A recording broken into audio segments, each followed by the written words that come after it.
This is just a quick video to go over some of the specs and my first impressions of the ProRes RAW for the Panasonic LUMIX S1H and the Atomos Ninja 5. Now both of these items belong to me. They're not loaned to me or anything, I actually own them. I bought the S1H when it came out originally because of the 5.9 6K capability of the camera, and Panasonics are just the best cameras for shooting video as well as stills. They're not a cinema camera, they're a hybrid camera. They will do stills and video really well.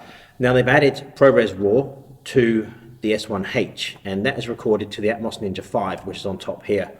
Now I just want to go over a few things, and then I'm going to give you guys an opportunity to leave me some comments down below on what you want me to put into my next video, which would be the review of the ProRes RAW and the S1H and what I actually think of it. Now one of the biggest problems with the S1H was the fact that you couldn't monitor with an external monitor or an external device like the Hollyland's Mars 400. You couldn't get anything out of the HDMI port over 4K. So if you're recording a 5.9K 10-bit internally recording, you still couldn't monitor externally, which was really frustrating because it's a great camera, and the whole point of this camera is to be able to use the HDMI port and to monitor it.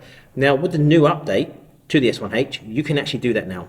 So you don't have to record to an Atomos Ninja 5. You can just put a standard monitor on there, record internally 5.9K 10-bit, and just use any monitor. It's the best part about this firmware. The ProRes RAW is great, don't get me wrong, but the fact that I now can attach a monitor and record in 5.9K and see what I'm recording and not use the back screen is just really, really good. It makes this camera so much better. Now the ProRes RAW will only work with Atomos devices. Now I'll take this off, I've got a sun shield on here.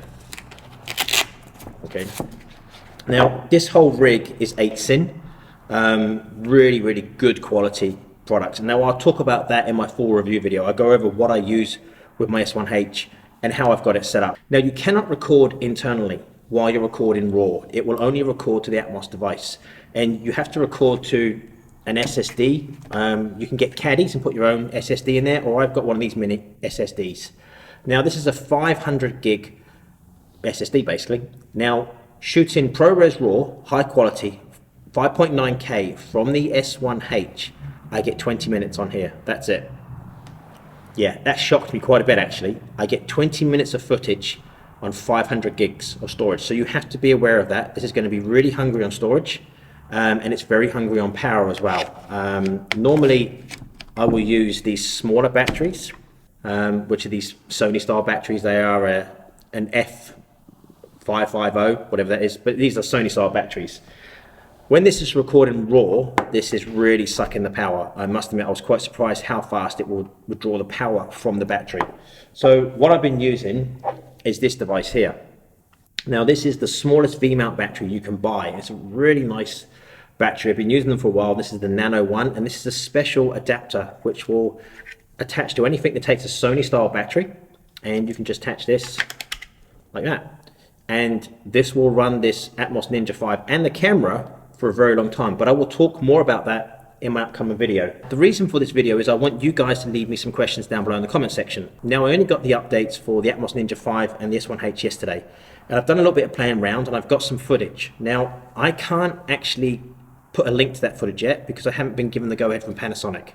So what I'm going to do in my community page, hopefully even a couple of days, Panasonic will get back to me, and I will put a post in there and I will put a link to the file so you can download the video footage if they give me the okay. If they don't give me the okay, I'll let you guys know, but if they do give me the okay, there will be a link in my community page. So just remember to subscribe and hit a little bell icon and you'll get a notification when I post something, and then you guys can download the raw footage that I've shot with this. Now I'm quite impressed with the raw footage. I think it's about 16 bits of dynamic range in there, so it's really, really nice, but it is a little bit different to what I'm used to working with. Now I've worked with Red Code or Red Raw, and that seems to be easier to use. Maybe just because I'm not used to it, because Red have their own software that you can edit in, and that integrates really well with Final Cut Pro.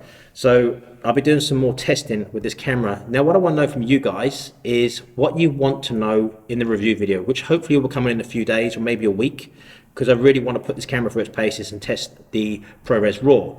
So let me know in the comment section down below what you want me to test or what you want me to try and answer in my review, hopefully coming in a few days. At the latest, it will be next weekend, I promise.